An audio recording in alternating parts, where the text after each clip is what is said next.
Good afternoon, ladies and gentlemen. Margaret McDowell, Chairman of the National Trust of Trinidad and Tobago.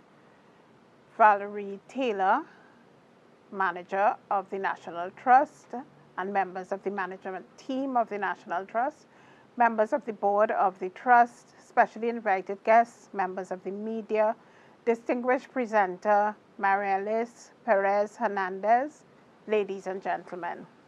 Trinidad and Tobago, an absolute historical and cultural phenomenon, with streets like Bengal, Delhi, Calcutta, and Agra, the far-off places in India, were brought home by the early East Indian residents, as were the adjoining Cabral and Seagat squares, which represented the contributions of another ethnic grouping.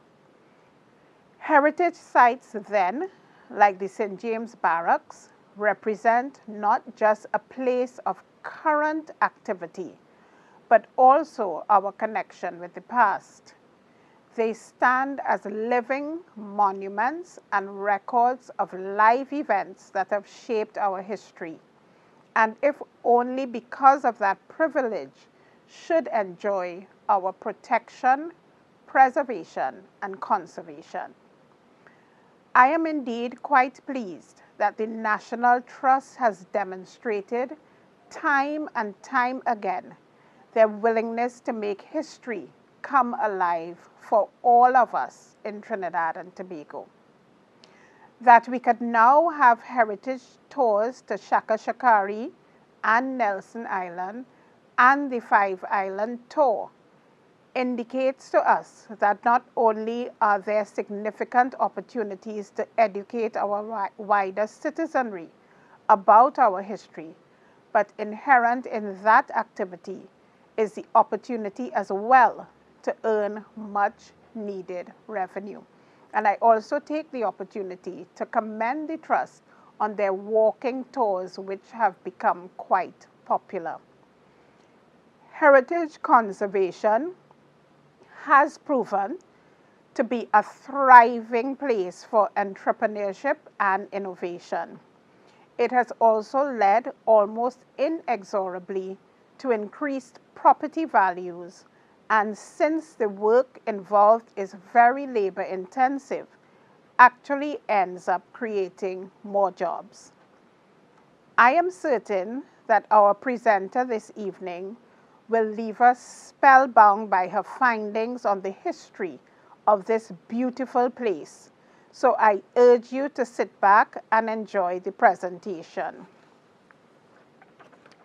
If we accept that every historical site has an important story to tell, then I am certain the site on which we are presently located has material for 1 million and more stories. I am sure these stories passed down from generation to generation would have inspired many of the thousands of police officers, for example, who would have received training here to strengthen their own convictions and commitment to fight crime, injustice, and oppression. One can only imagine the countless hours spent on the steps of these barracks as senior officers regale their new recruits with the exploits of those who would have gone before them. And so it should be, because history has shown us that courage can be contagious and hope can take on a life of its own. Madam Chairman, ladies and gentlemen, I am sorry that I'm not here with you this evening, but I do have the privilege to present myself to you in this new and innovative way started by the Ministry of Planning and Development.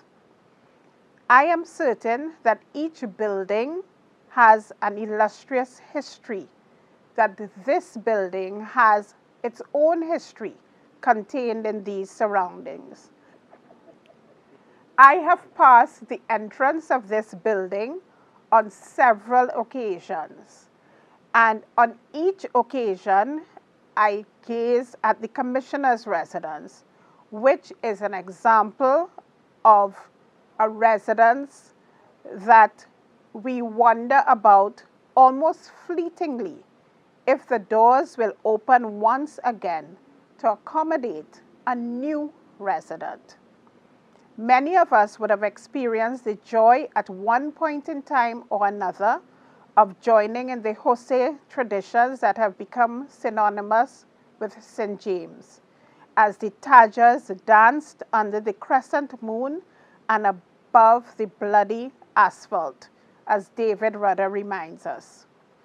Long before the avenue became the place to be, it is here in St. James that the cosmopolitan nature of Trinidad and Tobago was typified every night as persons came from far and near to the city that never slept.